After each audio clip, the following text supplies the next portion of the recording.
नमस्कार दोस्तों, ITI technical information YouTube channel पे आपका स्वागत है। तो दोस्तों, फीटर ट्रेड से संबंधित प्रश्न को सॉल्व करेंगे और आज का बहुत ही महत्वपूर्ण प्रश्न है। ये सारे प्रश्न जो है आपके एग्जाम के लिए काफी महत्वपूर्ण है। तो पहला प्रश्न है, what is the name of the gear mechanism. जो फिगर में दिया गया गियर मैकेनिज्म वो क्या है? क्या ये मैट्रिक गियर है, या फिर बेवल गियर है, रैक एंड पिनियन है, या फिर वॉर्म एंड वॉर्म व्हील है? तो फिगर में दिया गया जो है वो है आपका रैक एंड पिनियन। तो इसका करेक्ट आंसर होगा option C, rack and pinion. Rotary motion को लीनियर मोशन में बदलने के लिए रैक पिनियन का प्रयोग किया जाता है। What is the percentage composition of lead in lead bronze bearing material. सीसा कांस्य बेरिंग मटेरियल में सीसा का प्रतिशत संगठक क्या है? तो क्वेश्चन काफी महत्वपूर्ण है कि जो लेड ब्रॉन्ज बेरिंग मटेरियल है उसमें सीसा का परसेंटेज पूछा गया है। तो क्या 15%, 2%, 24% या फिर 3%? तो इसका जो करेक्ट परसेंट होता है वो 25% होता है लेडेड ब्रॉन्ज बेरिंग मटेरियल में लेड का परसेंट। लेकिन ऑप्शन में यदि 24 दिया है तो इसको मारा जा सकता है। तो इसका करेक्ट आंसर होगा वो ऑप्शन सी। चलिए अगले प्रश्न पे, what is the percentage of copper in malachite ore. Malachite ore यानी कि एस्क में तांबर का प्रतिशत क्या होता है?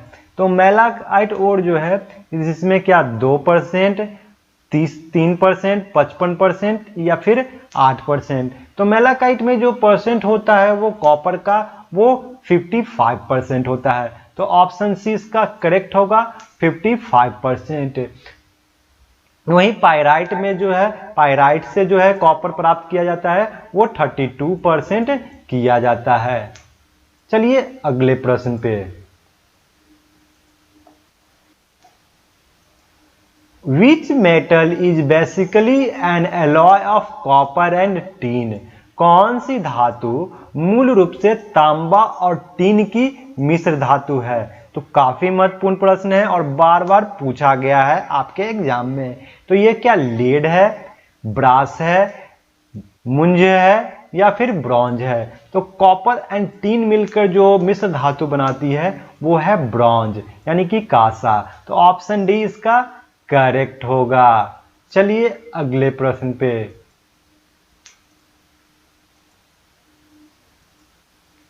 Y copper is extensively use in electrical cables and appliance. विद्युत केबलों और उपकरणों में तांबे को बड़े पैमाने पर उपयोग क्यों किया जाता है? तो इलेक्ट्रिकल इक्विपमेंट और अप्लायंस में जो है वो कॉपर का इस्तेमाल किया जाता है। तो ऐसा क्यों? क्या ये डक्टाइल मेटल है, चीप इन कॉस्ट यानी कि लागत में कमी होता है इसमें, इजी सोल्डरिंग किया जाता है इसलिए, या फिर गुड कंडक्टर? तो कॉपर जो है गुड कंडक्टर ऑफ इलेक्ट्रिसिटी है, यानी कि कॉपर जो है वो चालक अच्छा होता है, इसलिए कॉपर का इस्तेमाल किया जाता है इलेक्ट्रिकल केबल्स, अप्लायंस और इक्विपमेंट में। तो डी इसका बिल्कुल करेक्ट आंसर होगा।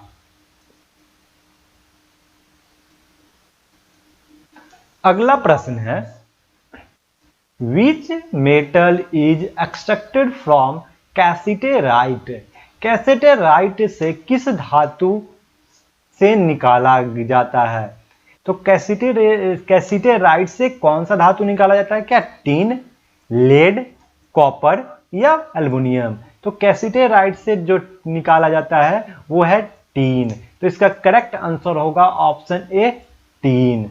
चलिए अगले प्रश्न पे, अगला प्रश्न है, विच कपलिंग विल हैव डिसएंगेजिंग प्रोविजन। कौन से कपलिंग में डिसएंगेजिंग प्रावधान होगा? क्या clamp coupling, slip type coupling, universal coupling या फिर प्लेट कपलिंग? तो डिसएंगेज वह कपलिंग जिसको हम डिसएंगेज भी कर सकते हैं, तो वो है यूनिवर्सल कपलिंग। तो ऑप्शन सी इसका करेक्ट होगा। चलिए नेक्स्ट प्रश्न पे। अगला प्रश्न है which drive is use for long distance and large amount of power transmission. लंबी दूरी और बड़ी मात्रा में शक्ति संचरण के लिए किस ड्राइव का उपयोग किया जाता है। तो दोस्तों काफी महत्वपूर्ण प्रश्न है कि लॉन्ग डिस्टेंस यानी कि एक जो डिस्टेंस यहां है और दूसरा डिस्टेंस यहां है, जैसे कि लंबा डिस्टेंस पे पावर को ट्रांसमिट करना हो तो हम लोग रोप ड्राइव का प्रयोग करते हैं। तो इसका बिल्कुल करेक्ट आंसर होगा ऑप्शन सी रोड ड्राइव। वहीं यदि शॉर्ट डिस्टेंस पे पावर को ट्रांसमिट करना होता है तो वहां पे हम लोग गियर मैकेनिज्म या गियर ड्राइव का इस्तेमाल करते हैं। चलिए अगले प्रश्न पे। अगला प्रश्न है what is the mark as X in gear. Gear में एक्स के रूप में जो मार्क्स किया गया है वो क्या है। दोस्तों ऊपर वाले को हम लोग बताएं एडेंडम सर्किल, नीचे वाले को रूट सर्किल या फिर डेडेंडम सर्किल बोला जाता है। लेकिन जो ये बीच वाला भाग है एडेंडम सर्किल और रूट सर्किल के बीच का जो डिस्टेंस होता है कवर किया जाता है रेडियस में, उसे बोला जाता है पिच सर्किल। तो ऑप्शन सी इसका करेक्ट होगा कि एक्स के रूप में चिन्हित भाग को पिच सर्किल कहा जाता है। चलिए अगले प्रश्न पे। Which chain drive provide noiseless and uniform drive. कौन सी चेन ड्राइव शांत और यूनिफॉर्म ड्राइव प्रदान करती है। तो ये चैन ड्राइव से पूछा गया क्वेश्चन है जो साइलेंटली यानी कि नॉइजलेस जो है वो पावर को ट्रांसमिट करती है। तो क्या ये डुप्लेक्स चैन, टूथ चैन, सिंप्लेक्स चैन, ट्रिपल रोलर टाइप चैन। तो इसका करेक्ट आंसर होगा ऑप्शन बी टूथड चैन। टूथड चैन जो होता है वो नॉइजलेस और यूनिफॉर्म जो है पावर को ट्रांसमिट करता है। तो बी इसका करेक्ट आंसर होगा। अगले प्रश्न पे चलते हैं। Which gear is symmetrical to each other and transmit motion at right angle। कौन सा गियर एक दूसरे से सममित हो है और समकोण पर गति संचारित करता है। तो दोस्तों बताए थे कि दो गियर होता है जिसे मेट्रिक गियर बोलते हैं और दोनों के बीच में जो है देखने में बिल्कुल सेम गियर होता है और दोनों को कनेक्ट किया जाता है इस प्रकार से। तो वो जो गियर होता है वो मीट्रिक गियर होता है। तो इसका करेक्ट आंसर होगा ऑप्शन बी मेटर गियर या मीट्रिक गियर बोल सकते हैं। तो बी इसका करेक्ट आंसर होगा। Which metal is use to make head of a soldering iron.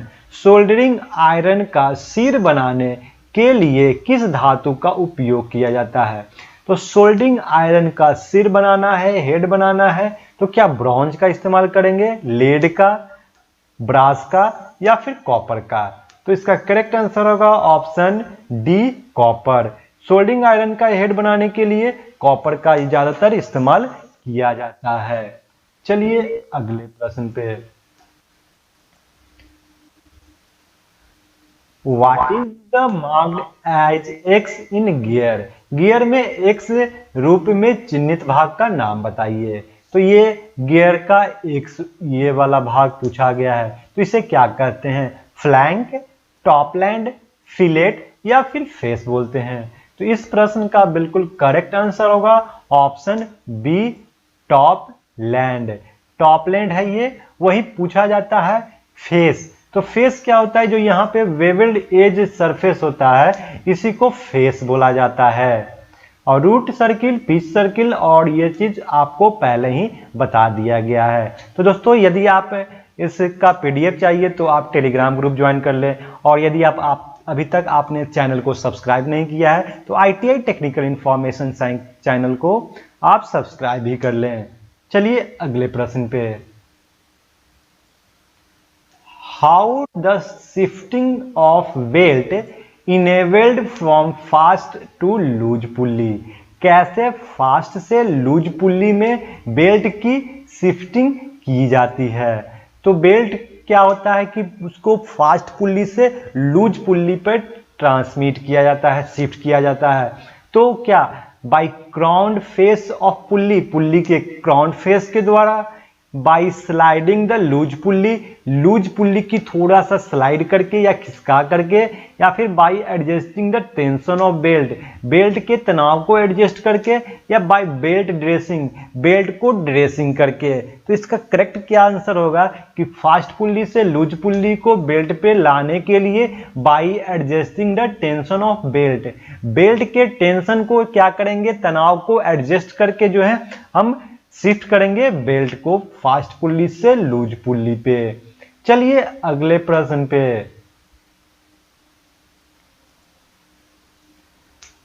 What is the name of belt fastener?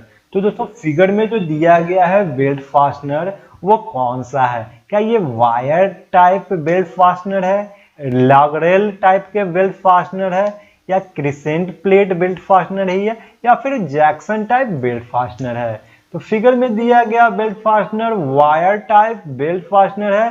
तो ये जो है लाइट ड्यूटी में यानी कि हल्के कार्य में वायर टाइप बेल्ट फास्टनर का इस्तेमाल किया जाता है। तो इसका करेक्ट आंसर होगा ऑप्शन ए। चलिए अगले प्रश्न पे। What happened if the warping angle is greater than 180 degree? यदि रैपिंग एंगल 180 डिग्री से अधिक है तो क्या होगा? काफी महत्वपूर्ण प्रश्न। पुल्ली कैन ड्राइव लोड यानी कि पुल्ली जो है कम भार पर चल सकता है। Pulley can drive low speed, pulley कम गति पर चल सकता है। या pulley can transmit low torque, pulley low torque transmit कर सकती है। या फिर pulley can transmit high torque, pulley उच्च टॉर्क को संचारित कर सकती है। तो इस प्रश्न का क्या आंसर होगा? यदि पुल्ली जो है वो 180 डिग्री से अधिक वार्पिंग करेगा तो इसका करेक्ट आंसर होगा option D, pulley can transmit high torque, pulley जो है उच्च टॉर्क संचारित कर सकता है। तो चलिए अगले प्रश्न पे।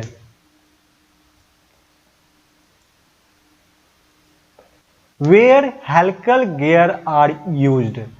हेलिकल गियर कहाँ उपयोग किए जाते हैं?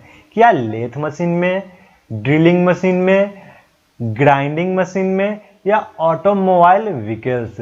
तो हेलिकल गियर जो इस्तेमाल किया जाता है वो ऑटोमोबाइल व्हीकल्स में इस्तेमाल किए जाते हैं। तो इसका करेक्ट आंसर होगा ऑप्शन डी।